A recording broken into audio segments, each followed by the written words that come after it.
Assalamualaikum warahmatullahi wabarakatuh. Alhamdulillahi rabbil alamin. Wassalatu wassalamu ala asrafil anbiya'i wal mursalin wa ala alihi wa sahbihi ajma'in. Ashhadu an la ilaha illallah wa ashhadu anna Muhammadar Rasulullah. Allahumma salli ala Muhammad wa ala ali Muhammad. Kula nuwun. Katentreman karahayon awit sih wilasaning Gusti ingkang Maha Agung mugi tansah tumedhak lan kasarira dumateng panjenengan sadaya lan kula waradin sagung dumadi. Sagunging para sesepuh, para pinisepuh ingkang satuhu kinabekten, para tamu sinedan kakung saha putri ingkang winantu ing Sukahayu, mugi wonten keparingipun pambiwara hanggempil kamardikan panjenengan sadaya ingkang sami imbal pandika sawetawis.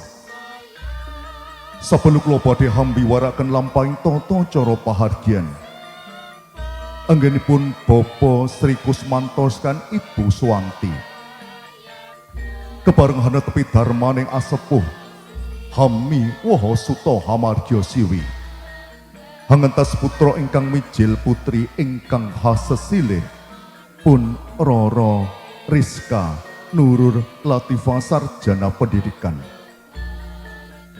ingkang sampun jinatukrami kalian pun Bagus Andi Septiawan sarjana akuntansi, atmojo kakung saking Bapak Sukamtos kan Ibu Sunarti sarjana pendidikan ingkang pidalem wonten ing Sawan RT 6 RW setunggal Kemplak Boyolali. Kebareng langkung rumiyin pambiwara ngaturaken pambagya wilujeng menggah rawuh panjenengan sadaya ingkang salajengipun pambiwara badhe maosaken menggah urut-urutaning lampah tata cara pahargyan dauping pengantin sekalian wonten ing wanci enjing punika. Para tamu sinedan kakung saha putri, ananging sadèrèngipun minangka purwakaning atur langkung rumiyin sumangga panjenengan sedaya kula dherekaken munjuaken raos syukur wonten ngarsanipun Gusti ingkang Maha Agung Allah Subhanahu wa taala.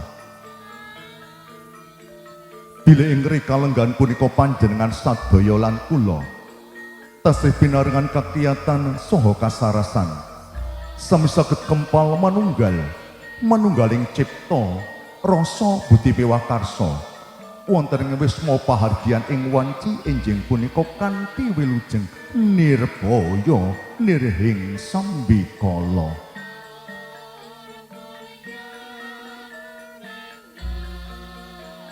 Dene sedaya nugraha ingkang sampun kapatedaken menika sumangga sesarengan dipun tampi satemah saged hanentremaken swasana lahir terus ing batin. Shalawat salam mugi tansah kunjuk dumateng Nabi Agung Muhammad sallallahu alaihi wasallam ingkang saestu panjenengan sadaya lan kula tengga syafaatipun wonten ing dinten delahan. Para tamu kakung saha putri ingkang winantu ing karahayon, lampahing tata cara ingkang kapisan pambuka tumuli kalajengaken lenggahipun penganten putri ingkang mijil saking sasana busana tumuju wonten ing sasana rinengga.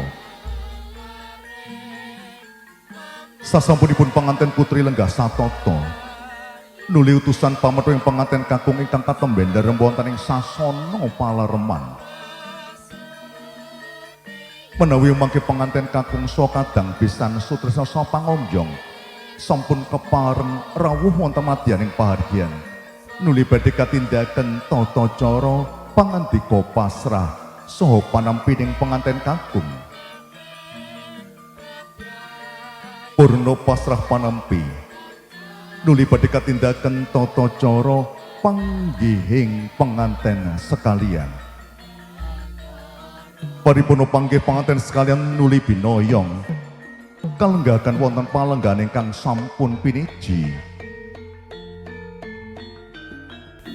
Menawi mangke pengantin sekalian so ingkang sami bebisanan sampun kepareng lenggah satata, nuli badhe katindakan tata cara pamaosing pandonga syukur. Para tamu kakung saha putri, ing mangke sasampunipun tata cara pamaosing pandonga syukur badhe katindakan lumadining tata cara adat probongan kacar kucur saha dahar sekul penganten. Ing mangke pengantin sekalian nuli badhe nyuwun tambahing donga pangestu dumateng Rama saha ibunipun kanthi tata cara sungkeman.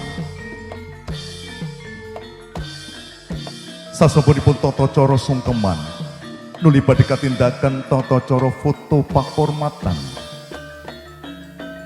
Ing mangke ingkang hamba wani damel Bapa Sri Kusmantoskan Ibu kepareng hanampi rawuhipun para tamu kanthi tata cara atur pambagi harja wilujeng dumateng para tamu. Wonten ingkang pungkasan paripurnaning pahargyan kanthi pratandha menawi mangke panganten sekalian saha ingkang sami bebisanan sampun kepareng jengkara saking palenggahan tumuju wonten sak ngajenging kori pahargyan sapelu tangkep asta ndherekaken pundhuripun para tamu. Para tamu sinedan kakung saha putri ingkang winantu ing Sukahayu, wonten ing mangke kangge hamiyak sepining swasana, para tamu badhe dipun sugata dening pasugatan Langen Suka saking Setya Rini Entertainment.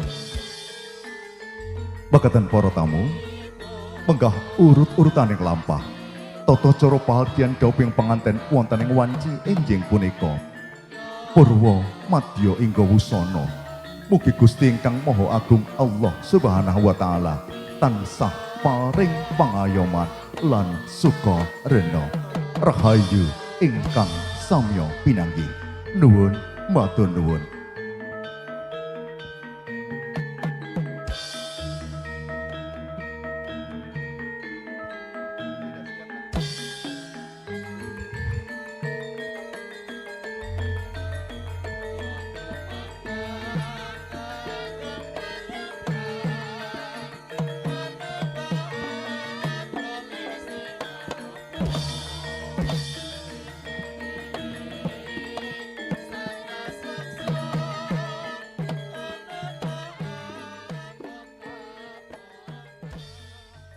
Sagunging para sesepuh, para pinisepuh ingkang satuhu kinabekten, para tamu sinedan kakung saha putri ingkang winantu ing Sukahayu, sasmita ingkang kula tampi saking pangarsani pahargyan, bilih penganten putri anggenipun ngagem busana ngadi sarya 19 wadana sampun kepareng paripurna.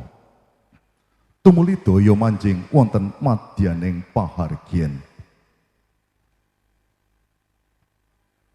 Wonten ingkang kepareng hanganti rawuhipun penganten putri tumuju wonten ing sasana rinengga nyuwun dumateng Rara Irhanisa Hayu Aulia saha Rara Dila Kusumawardhani.